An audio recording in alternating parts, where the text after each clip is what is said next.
In Genesis 1, the second chapter of Genesis. In the beginning, when God created the heavens and the earth was a formless void, and darkness covered the face of the deep, while a wind from God swept over the face of the waters. Then God said, "Let there be light." And there was light. And God saw that the light was good. And Yahweh separated the light from the darkness. God called the light day, and the darkness Yahweh called night. And there was evening, and there was morning, the first day. This is the beginning of the mighty acts of deliverance, whereby God... Wait. What's wrong? I thought this was supposed to be the story of creation.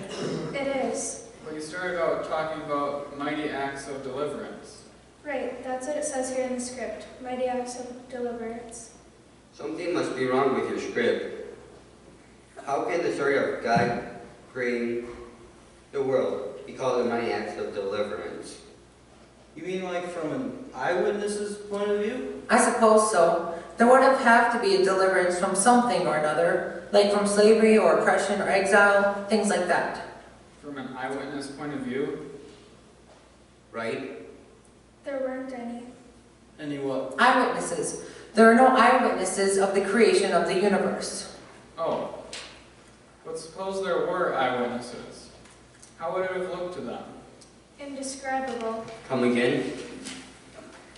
If there would have been any people around to see the creation of the universe, or any part of it, and there couldn't have been because people hadn't been created yet, but just pretending they were for your benefit, there would not have been language or concepts sufficient to describe the wonders that were taking place. Like when out of nothingness, light suddenly burst forth. Exactly.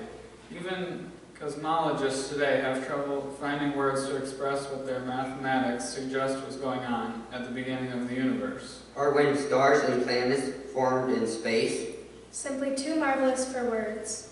Plants, sea creatures, animals. We may have had words and concepts the ancient Hebrews didn't have available to them, but our words and concepts still fall short. But you're right. No one was around to see it happening. No eyewitnesses. Only later would people begin to look back and wonder how it all started and try to imagine. And then, of course, they would bring along their own experience as they tried to put it into words. Remember, the Hebrew people did not have their own experience of God works throughout history. What they experienced through God was deliverance. God brought them out of slavery in Egypt and led them to the Promised Land. God delivered them again and again from the hands of the enemies. Even when everything had been lost and hopeless, when the nation was in ruins and the people of Judah were hauled off in captivity to Babylon, God was still there to deliver them and bring them back to their own land. Then with what kind of history? History of salvation. When they would look back at God's work of creation, they would naturally describe it as another, well, actually the first, deliverance. And so, this is the beginning of the mighty acts of deliverance. All right, I understand. But how are we supposed to look at it? I suppose we can look at it in a lot of different ways. We have a lot of different languages and perspectives we can use to look back at the origin of the universe. And all of them have their place, but one of our perspectives and one of the languages we are going to use will always come out of our experience of what God has done in human history. Which we know more about even the ancient Hebrew people did. And that, indeed, is exactly what we are here to celebrate. That the same God who delivered our ancestors in the faith from bondage into freedom is also the God who brings us into life, brings us from death into life.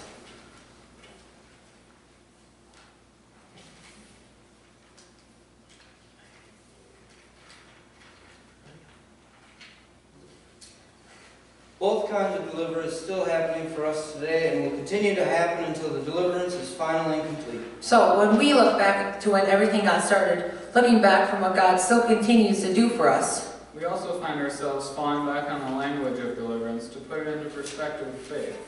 Thus, in the beginning, God delivered the universe from nothingness and brought it into the creation out of chaos. And God delivered stars and planets and galaxies from being disorder, swirling matter in energy. Eventually, God delivered complex living organisms to non-living matter. and delivered animals with thought processes from being organisms without the ability to think. And finally, brought humankind into the freedom of self-reflection, self-knowledge, choice. Able to look back at ourselves and ask where we came from and who we came from.